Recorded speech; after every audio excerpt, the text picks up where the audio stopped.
Alors, je vais essayer de faire cette introduction qu'on a préparée avec Marco Querol, qui est une introduction à ce groupe de travail, ce symposium. Et cette introduction elle est spécifiquement centrée sur les interventions formatives, sur le laboratoire du changement, dans le cadre d'un projet entre la France et le Brésil, qui est le projet ITAPAR. Alors quelques mots sur le projet ITAPAR. ITAPAR signifie... Donc le projet ITAPAR signifie Innovation et Transformation pour l'activité de prévention des risques professionnels. L'objectif de ce projet, c'est de soutenir les efforts des professionnels pour développer des activités ou leur activité de prévention. Et ce projet résulte d'un dialogue étroit entre des chercheurs brésiliens et français autour de cadres théoriques et méthodologiques de la théorie historico-culturelle de l'activité, notamment dans l'orientation qui a été prise par ce qu'on peut qualifier d'école finlandaise à la suite des travaux du Rio Engelstrand, et d'Anna-Liisa Salmino, de Virkunen, Lehtinen et puis d'autres collègues de Finlande. Dans le cadre de ce symposium, l'idée est de présenter des cas miroirs en France et au Brésil. Et donc il y aura 4 présentations, deux brésiliennes, 2 françaises, et qui porteront sur le domaine de l'éducation et sur le domaine de la santé et de l'hôpital. Alors, quelques-unes c'est pas des conclusions, c'est des hypothèses fortes. Algumas hypothèses. Qui sont le socle de ce projet. La première hypothèse, c'est que l'activité de prévention, c'est une activité qui est collective, qui est répartie sur plusieurs lieux, sur plusieurs partenaires, sur plusieurs temporalités, et à différentes échelles. Autrement dit, la prévention n'est pas l'affaire des seuls préventeurs, mais l'affaire de l'ensemble des personnes ou des individus qui agissent au sein d'un système d'activité. Dans le cadre de la prévention, il y a 2 grands paradigmes qui s'affrontent dans la littérature. Un paradigme qui est qui est basé sur les règles et sur leur respect. Mais ces règles et ce respect rentrent potentiellement en conflit avec les actions à mener par les professionnels et posent des difficultés dans le cadre du travail. Et puis un deuxième paradigme qui est basé sur l'agentivité des professionnels, qui cherche à comprendre ce paradigme, comment finalement les professionnels produisent la santé et la sécurité dans leur action de travail quotidienne. La troisième prémisse, hypothèse, c'est de dire que les accidents du travail, comme les maladies professionnelles, sont liés à des dysfonctionnements organisationnels, en grande partie. Et leur prévention implique donc d'importantes transformations qualitatives dans l'organisation du travail. Si je traduis ça tout de suite en termes de théorie de l'activité, cela signifie que la prévention signifie le développement des systèmes d'activité, étant entendu que par développement, on évoque cette idée de transformation qualitative. Le 4e point, c'est que les interventions qui sont basées sur l'établissement d'un diagnostic et de recommandations sont potentiellement limitées, puisque la mise en œuvre des recommandations implique des apprentissages collectifs importants, que nous appellerons apprentissage expansif, et que donc, si on souhaite transformer durablement et qualitativement les systèmes d'activité, nous devons soutenir les efforts d'apprentissage collectif des professionnels. Le 5e point, c'est que la prévention, c'est un objet fuyant, un runaway object, c'est-à-dire qu'il ne peut être jamais totalement contrôlé. Lorsqu'on essaie de le contrôler, cet objet nous échappe. Et cet objet est distribué à multiples niveaux, sur multiples systèmes d'activité, en développement, en interaction et en développement. Et ça implique donc, du point de vue des interventions que nous menons, d'essayer d'agir à différents niveaux et d'articuler les interventions que l'on fait à différents niveaux pour essayer de transformer durablement les systèmes d'activité au regard de cet objet non maîtrisable pareil. Alors l'objectif de la présentation, c'est de faire bien entendu une introduction théorique et méthodologique aux 4 présentations qui vont avoir lieu à la suite, et d'introduire donc les concepts clés de la théorie historico-culturelle de l'activité et la méthodologie des laboratoires changement. Alors, premier point sur la théorie historico-culturelle de l'activité. Pour nous, c'est un point qu'on a mis tout de suite ça en évidence, c'est dépasser une vision individuelle de l'activité. Le point de vue que l'on adoptera, c'est qu'il n'y a pas d'activité individuelle, il n'y a qu'une activité collective, et cette activité collective se retrouve dans les actions individuelles. Alors qu'est-ce que la théorie historico-culturelle de l'activité? La théorie historico-culturelle de l'activité prend appui, elle centre ou elle émerge dans les travaux initiaux des psychologues russes, Vygotsky, Leontiev, Luria, à l'époque à Moscou, mais et puis bien entendu ils puisent leur enracinement philosophique chez Marx, et notamment dans les thèses de Feuerbach. Mais on peut dire que spécifiquement le père de la théorie historico-culturelle de l'activité, c'est Leontiev, puisqu'il développe l'idée ou le concept d'activité dirigée vers un objet à partir du moment de sa rupture avec Vygotsky, quand il va à Kharkov, et c'est le début d'un épisode qu'on appelle l'école de Kharkov en psychologie. Cette école-là, elle cherche à éviter les limites à la fois du behaviorisme et du subjectivisme. Et Vygotsky avait déjà proposé un cadre analytique et méthodologique, mais avec une unité d'analyse qui tournait autour de l'action médiatisée. Autrement dit, les rapports entre un sujet et un objet de travail sont toujours médiatisés par un outil, mais chez Vygotsky, bien qu'il ne dénie pas l'importance des pratiques sociales, son unité d'analyse reste limitée sur l'action individuelle. La contribution donc de Leontiev, c'est d'introduire cette notion d'activité dirigée vers un objet, et en introduisant ce concept, il cherche à surmonter quelque part la centralité individuelle du modèle de l'activité médiatisée. Il s'appuie pour cela dans un ouvrage qui s'appelle Le développement du psychisme, qui a été initialement écrit, publié en 1957. Il y a un exemple très très célèbre sur la chasse chez les primitifs, qui donne lieu à beaucoup d'interprétations dans la littérature internationale à l'heure actuelle encore. Et il distingue analytiquement une unité qui est l'activité, mais qui est décomposable en une hiérarchie. L'activité elle-même qui est orientée vers un objet, l'action qui est orientée vers des buts, et puis les opérations qui sont dépendantes des conditions de travail. Ah, pardon, excusez-moi.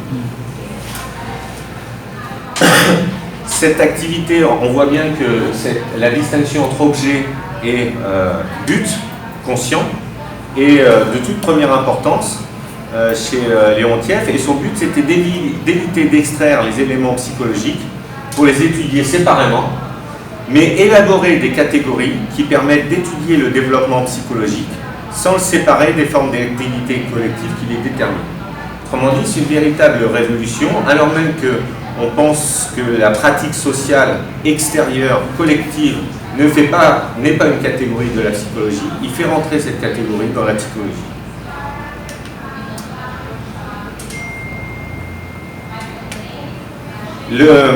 En appui sur, et dans cette perspective léontievienne, Engelstrom étend la théorie de Leontiev et élabore un concept de système d'activité qui est une formation historique collective qui est médiatisée par un ensemble d'éléments qui ne peuvent pas être pris indépendamment les uns des autres: les instruments, l'objet, la division du travail, la communauté, les règles et le sujet.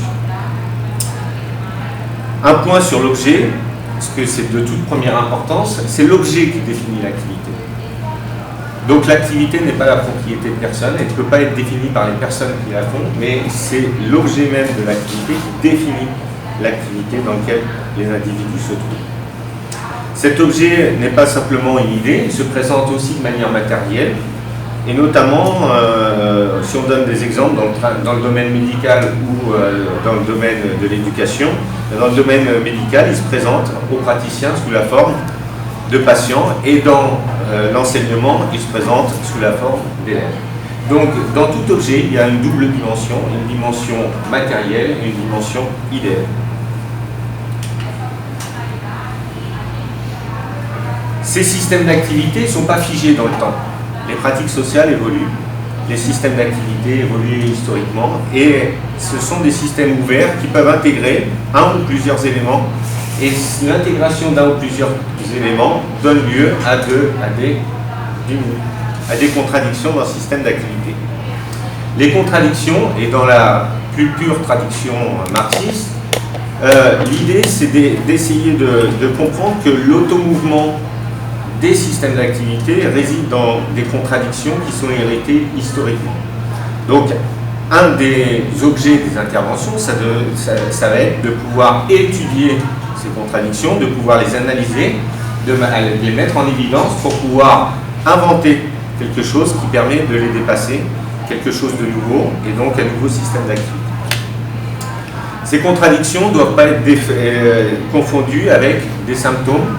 Dans la littérature, on confond assez fréquemment encore les contradictions historiquement héritées et les symptômes, qui peuvent être des conflits, des dilemmes, des problèmes, des innovations locales. Les innovations locales, comme les problèmes, sont toujours des symptômes des contradictions, ce qui veut dire que si on est dans une intervention qui essaie de résoudre des problèmes, on ne s'attaquera jamais aux contradictions qui sont la cause des problèmes. Ce qui est à retenir de la philosophie, c'est que si vous voulez éviter un problème, il vaut mieux s'attaquer à ce qui fait germer le problème plutôt qu'au problème lui-même.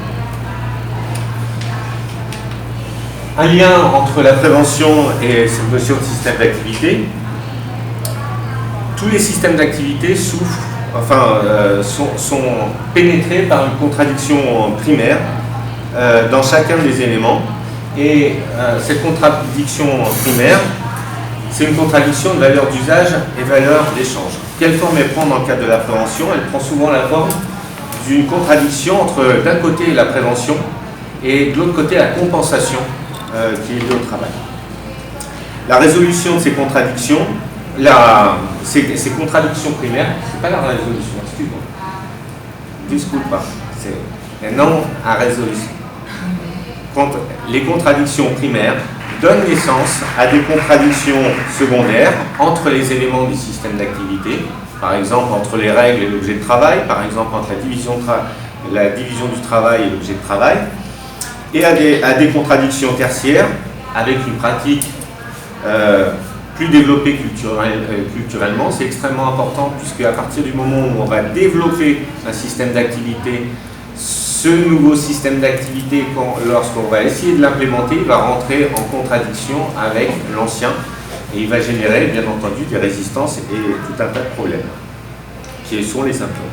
Et puis enfin des contradictions quaternaires entre les systèmes d'activité, sachant qu'un système d'activité n'évolue jamais tout seul, mais au contraire est relié à tout un tas d'autres systèmes d'activité qui produisent le sujet, qui produisent les instruments, qui produisent les règles ou encore la division du travail.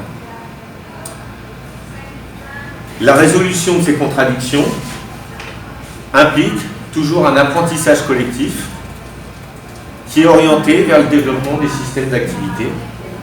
Et cet apprentissage collectif, c'est ce qu'on appelle un apprentissage expansif.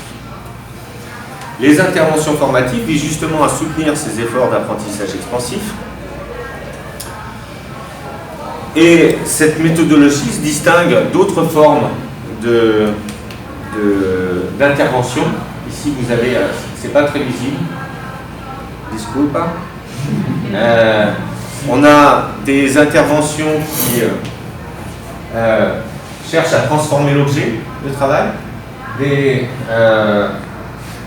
interventions qui cherchent à améliorer le travail mais sans transformation de l'objet, des interventions qui sont menées par un expert, des interventions qui sont centrées sur les processus d'apprentissage.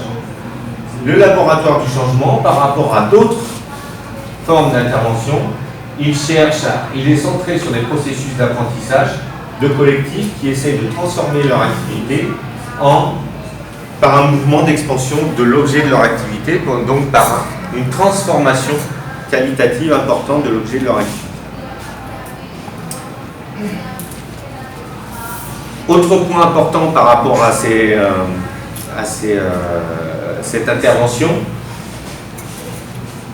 l'objet de l'activité il est toujours polyphonique, ce qui implique que sur une division verticale du travail, tous les acteurs n'ont pas le même point de vue. S'ils n'ont pas le même point de vue, il est nécessaire donc de pouvoir organiser la conflictualité des points de vue au sein des interventions de manière à pouvoir réorganiser collectivement l'objet de l'activité et le système d'activité. Plus concrètement, les laboratoires de changement, c'est 10 à 12 séances dans un laps de temps court, avec 10 ou 20 participants, et on a 9 superficies qui sont le passé, le présent et le futur, et organisées en miroir, idées et outils et modèles. La méthodologie du laboratoire du changement, c'est donc un mouvement dans une zone proximale de développement qui part des perturbations actuelles du travail ou des innovations actuelles du travail pour remonter à l'analyse et à la mise en évidence des contradictions historiquement héritées au sein des systèmes d'activité. C'est pour ça que l'analyse historique est extrêmement importante. La mise en évidence de ces contradictions permet de focaliser les efforts des participants dans la possible expansion de l'objet de leur activité qui va ensuite être implémenté, revenir au niveau de l'action. Ce mouvement-là, circulaire, il est extrêmement important puisqu'il reflète quelque part la méthode dialectique dont on va parler juste après. Deux principes méthodologiques importants au sein de ces laboratoires du changement. Le premier principe méthodologique, c'est le mécanisme de la double stimulation. Il est basé sur l'approche instrumentale qui était de Vygotsky. Et donc la double stimulation dans les laboratoires de changement, c'est utilisé comme un principe de base qui permet de soutenir les efforts des participants afin de résoudre les contradictions actuelles à un niveau systémique. Le deuxième principe, je vais essayer de m'aller vite, c'est la méthode d'ascension de l'abstrait au concret, qui est la méthode utilisée par Marx dans le Capital, et qui a été reprise ensuite par des chercheurs russes, Ilienkov, Davidov notamment, Davidov dans le champ de l'éducation, et elle est une source importante d'appui dans le cadre des laboratoires du changement, puisque ce principe se réfère à un processus de conceptualisation, de généralisation théorique. L'idée, c'est qu'à partir des données miroirs ou du chaos du quotidien et des données du quotidien, bien, il y ait une conceptualisation de ce qui fait contradiction, donc de l'essence des phénomènes, de manière à pouvoir réinventer, dépasser ces contradictions et revenir à la pratique. Le troisième principe méthodologique, c'est l'agentivité transformative.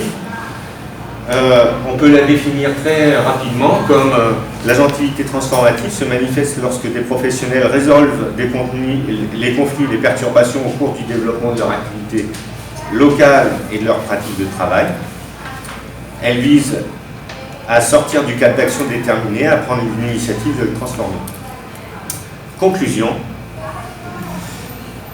Quelques défis pour le projet Itapar qu'on a mis et qui sont bien entendu à discuter. L'idée dans le cadre de ce projet, c'est de réaliser des interventions qui visent à capturer ou à se saisir d'un objet qui est par nature insaisissable, qui est celui de la prévention, et qui implique donc la création, la construction de communautés d'acteurs hétérogènes. Comme alors on ne voit pas très bien, je suis désolé, mais j'avais bien. Donc l'idée, c'est nécessairement ce projet ITAPAR, il s'inscrit dans une 4e génération de la théorie de l'activité, avec cet enjeu de répondre à une utopie concrète, au sens de Wright, de pouvoir essayer d'inventer quelque chose de nouveau pour justement faire de la prévention avec des utopies. Hier, Rodolfo me parlait d'un projet zéro mort. Voilà une parfaite utopie qui renvoie à cette 4e génération de la théorie de l'activité. Et puis, donc les moyens qui sont utilisés dans le cadre du projet, c'est un dialogue entre 2 traditions d'analyse du travail, celle de la communauté ergonomique francophone et celle de la théorie historico-culturelle de l'activité. Et ces dialogues donnent naissance à des hybridations qui permettent de faire germer justement cette 4e génération de la théorie historico-culturelle de l'activité, notamment par la réintégration peut-être, et là je donne un exemple, et je finirai là-dessus. La tradition francophone est très centrée sur les situations de travail, donc sur ce qu'on appelle dans la théorie historico-culturelle de l'activité, le niveau des actions et le niveau des opérations. Dans le niveau des opérations, on a des maladies professionnelles qui sont spécifiques à ce niveau-là, c'est les troubles musculo-squelettiques. Dans les troubles musculo-squelettiques, on a besoin de comprendre et de faire un lien entre les évolutions des organisations du travail et l'émergence des troubles musculo-squelettiques.